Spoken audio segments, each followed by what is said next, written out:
Hi, I'm Michael Clish, and welcome to What's Up. We are available for viewing on fortatkinsononline.com and a lot of other places. Check it out. Today, we're at the Fort Atkinson Fire Station to meet with our guests and talk about the upcoming Public Safety Referendum that will be on the April ballot in Fort Atkinson. For those unfamiliar with the referendum question, it reads as follows. A referendum question City of Fort Atkinson voters will find on the April general election ballot reads: Under state law, the increase in the levy of the City of Fort Atkinson for the tax to be imposed for the next fiscal year, 2023, is limited to 0.349%, which results in a levy of $7,871,614.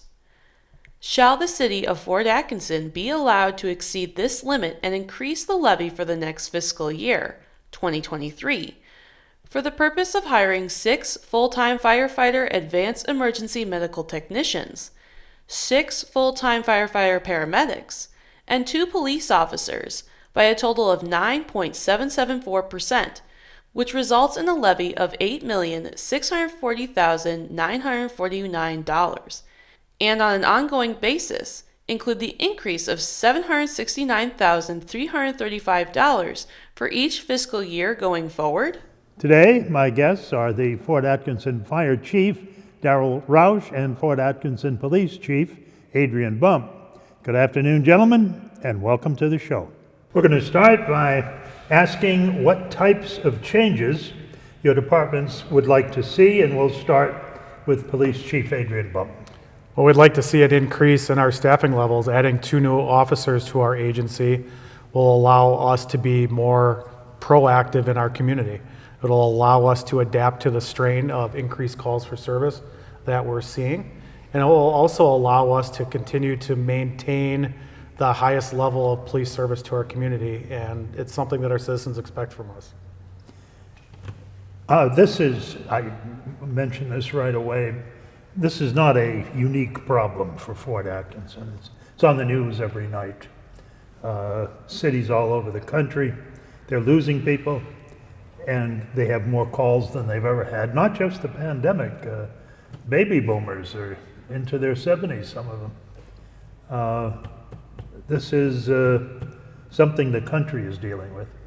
Definitely. It is not unique to our community or to public safety in Fort Atkinson. All cities, all jurisdictions across the nation are struggling to bring in candidates that want to take on this role, but also just the expectations the community has on their public safety is always shifting.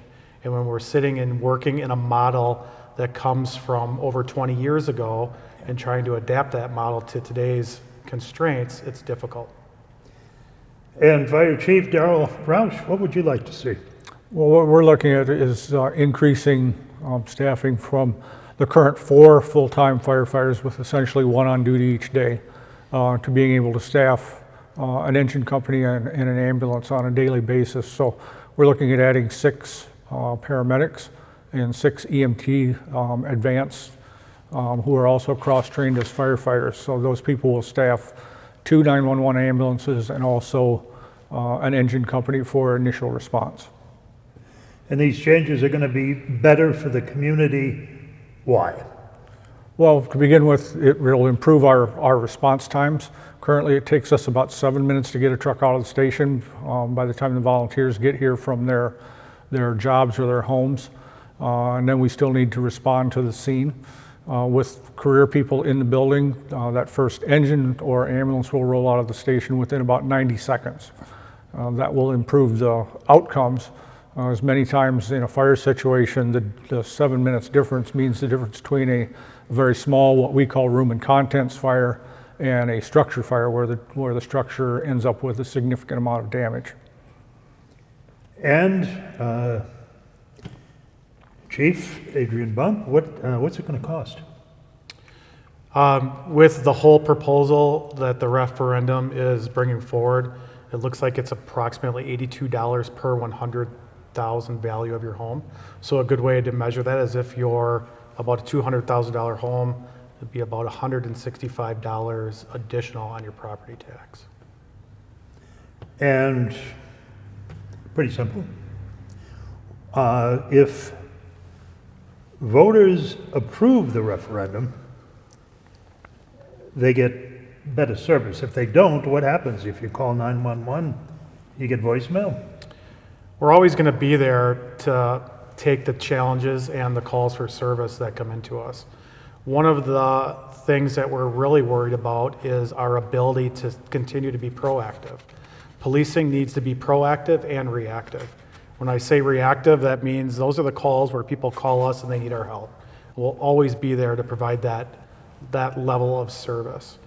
But to really make positive impacts in the community, to work towards making it as safe as possible, to always provide value to the community, and also align with the expectations that our citizens have of us, we need time to also be proactive. If you look at our staffing model and what a police department should be, it's called the Rule of 60.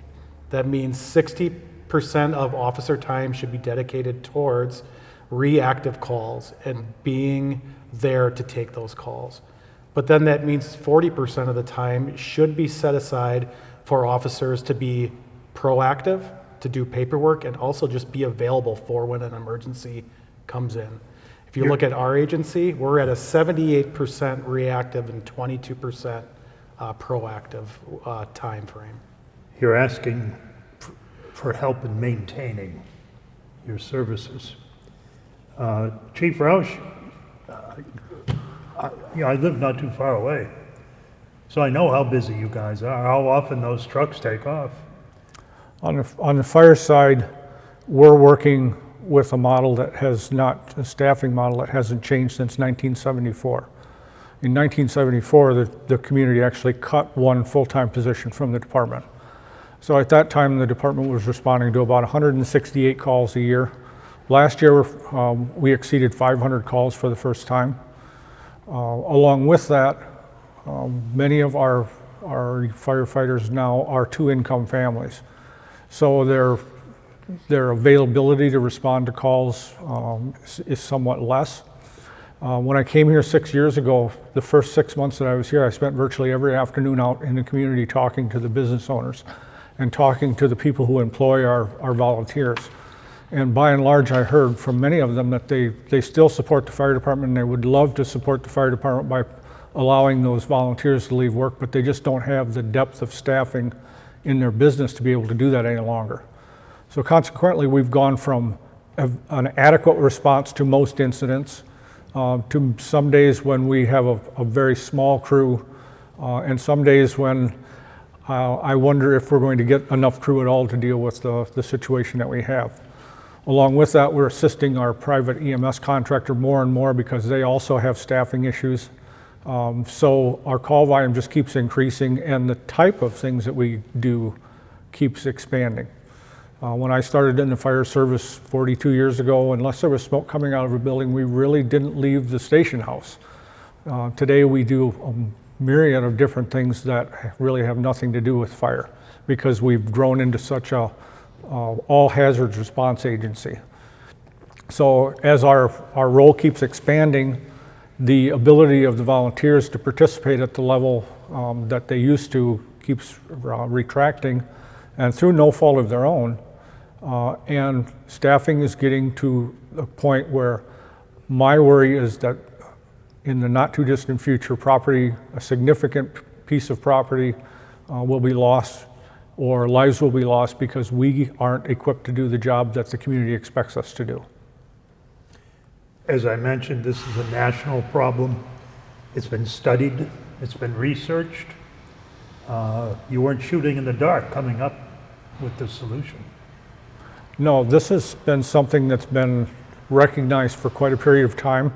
The two chiefs previous to me essentially made these same recommendations as far back as 12 years ago. Unfortunately, those conversations were never allowed to get to this point where we're allowing the community to make a decision and weigh in on it. How about Ryan's ambulance, Ryan Brothers Ambulance Service? What happens there? Well, it's unfortunate that a private contractor who's been a longtime partner will lose a portion of their business. The 911 business is the least profitable of their operation. They still have a very large business in interfacility transport from hospitals and nursing homes to other facilities. It is not our intention to take over that portion of their business. The only thing that we're looking at is taking over the 911 response portion for a couple reasons. Number one, we feel that we need more depth of coverage. We currently have one ambulance that's dedicated to 911 plus another one that can be used if it's not already engaged in interfacility transport work. Our service that we're proposing will provide 2 ambulances staffed 24/7 with paramedics that will be dedicated to this service district. We expect that to run about 1,400 calls a year. Along with that, because that second ambulance won't be quite as busy as the first one, we are going to develop a community paramedicine program where we actually help people stay in their homes longer by helping them with medications, helping them to make sure that their homes are safe, helping them if they need a lift because they've fallen and they don't need to be transported, they just need a little bit of help to be able to remain there. Doing blood pressure checks and those type of things as well. So we feel that having the second unit, we will have a lot of opportunity to help the community in that way. Indeed. As far as the government goes, Medicare, Medicaid, Washington's been coming up with money during this pandemic for a lot of services like this. How much help are you going to get from Washington? Well, currently with Medicare and Medicaid, if we are a Medicare and Medicaid assignment department, which we accept that as payment, there's a reimbursement amount that comes back from the federal government or from the state. Generally, that's not the full amount of the transport fees. The advantage with a municipal run service is we will have rate control because those rates will be set by the city council and approved by the city council. And we will also, we accept your Medicare, Medicaid, or private insurance, if you have insurance, once they make the payment to the community, we will accept that as full payment. We will not turn you into collection or hound you for additional payment because we are a taxpayer-supported service. We have the ability to do that. So you can rest easy. So that becomes very important that we do provide a good value. Yes, there's some cost from the taxpayer standpoint to do that, but it helps us have local control of the service, local control of the rates, and local control of how much staffing we need to put into it to make sure that we're providing the appropriate level of care for the community. You have support of the city council? Actually, yes, we have, in my understanding, is 100% support of the city council going forward. They understand very well. The unthinkable. Start with you, Chief Bump. What happens if it doesn't pass? Well, if it doesn't pass, we still continue moving forward and provide the best possible service we can to our community. With what you have? With what we have. There are no other changes we can make to provide more manpower or more time in the day to address the needs of the community. So we just have to try to make it work the best we can. And in the end, sometimes you have to take a hard look at what are the proactive things that we currently do, and can we still sustain those programs and those initiatives? And do we have to make changes? We've made no changes, well, very few changes to our department's direction since I've been here as the chief in the last 7.5 years. We work really hard to be a part of the community, to be as proactive and community focused as we possibly can. But you really, when the demand from the community becomes even more and you have so many calls coming in, you have to start measuring and weighing like what is our core responsibility, and do we have to make changes? Yeah, we've seen. This is not a prediction. no. They're already increasing. We've seen almost 4,500 additional calls for service a year in the last couple of years. 2020 and 2021 have been the busiest years for the police department in the history of our agency. Wow, that's bigger than I had imagined. Chief Rausch, if it doesn't pass, what are you going to do? Well, in our situation, we can't order firefighters to volunteer. We work on the goodwill of the volunteers. And failure of the referendum certainly will create morale issues, will create some participation issues. Some firefighters will, quite frankly, will quit. Other firefighters may not quit, but their level of participation may not be as good as it is right now. That will create problems, especially with providing essential services. There may be more delays. There's certainly with our private provider only providing one dedicated ambulance, there could be EMS calls that can't be answered by this community. Calling mutual aid for EMS from another community may involve a 20 to 30 minute delay. Yeah. Those are the realities of going forward. Certainly if the referendum fails, I will be putting forth another proposal to staff a basic level of people for the fire department without considering taking EMS in-house. That proposal actually, without the revenue from the EMS transport business to offset the cost, will actually cost the community more than what we're proposing in the current referendum. About $100,000 a year more than we're proposing. It also only puts 3 people in the station on a daily basis, so they won't be able to staff an ambulance and a fire truck concurrently. They'll have to make a choice on which piece of equipment is staffed. So going forward, is a failure of the referendum mean that everything stays the way it is? No. We've already issued notice of termination of the current EMS contract.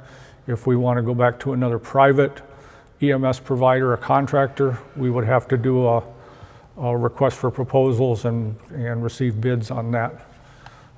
If we would do that, then I would request that proposal include 2 dedicated 911 ambulances for the community from a private provider.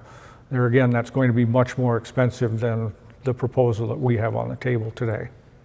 I think it's important to point out that the fire chief talks about people quitting, and it wouldn't be out of frustration or anger because of a failed referendum. We have to not forget about the impact that these added calls for service, this added work has on our manpower. It's called burnout, and we're seeing it across the board in all of public safety. You can only do so much and take on so much burden and responsibility before it really takes a toll on you mentally and physically. And that's one of the major concerns that we brought forward when we initially started talking about this over the last few months is we are burning our people out because we are putting so much on their shoulders. As I said, it's on the news every night.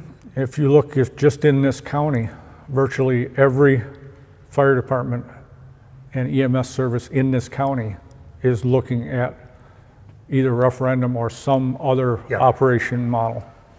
And in one community, our private provider had to terminate a mutual aid contract for EMS because that community was calling them so much that they were taking resources away from our district in order to help them. Yeah. And that's going to keep expanding. Have you been talking to the public? Have you been invited by groups to? Actually, we have a lot of things that are going to be kicking off here now. Yeah. We're speaking to the Rotary, the seniors, the Kiwanis, the Lions, pretty much anybody that will let us in the door. Yeah. The more they know, the better for you. Yep, and we're meeting with our townships to have that same conversation. Yeah. Generally, I'd say, maybe it's just the people I hang out with, but I'd say you have a good relationship, both of your departments, with I think, the citizens. You know, this is the 4th department that I've worked in, and this community of all of them has demonstrated the most support for public safety of any place that I've worked. Unquestionable support, and we can only hope that that continues through April 5th. I can echo that. Came from the outside to be the chief here. Worked at a few other municipalities in the state, and there is no other community like Fort Atkinson. The appreciation, the continued reminders of how the community feels about us, you don't see that in other agencies. And when officers come here, they quickly learn that they are really appreciated by this community. I can, speaking for myself, go to one of your departments because you want to do something, you've got a project, or you just have a question. You're not told, here's what you can't do. That's what I'm used to, other places I've lived. What you're told is, what can we do? Gentlemen, thank you both very much. Good luck in this. I'll be voting. That's all the time we have today. I hope you found our discussion about the Fort Atkinson Public Safety Referendum informative. Again, the Public Safety Referendum is on the April 5th ballot. The question is important as voters and the city look at the future of VMS in Fort Atkinson. Vote April 5th. I'll see you at the polls. This is Michael Clish.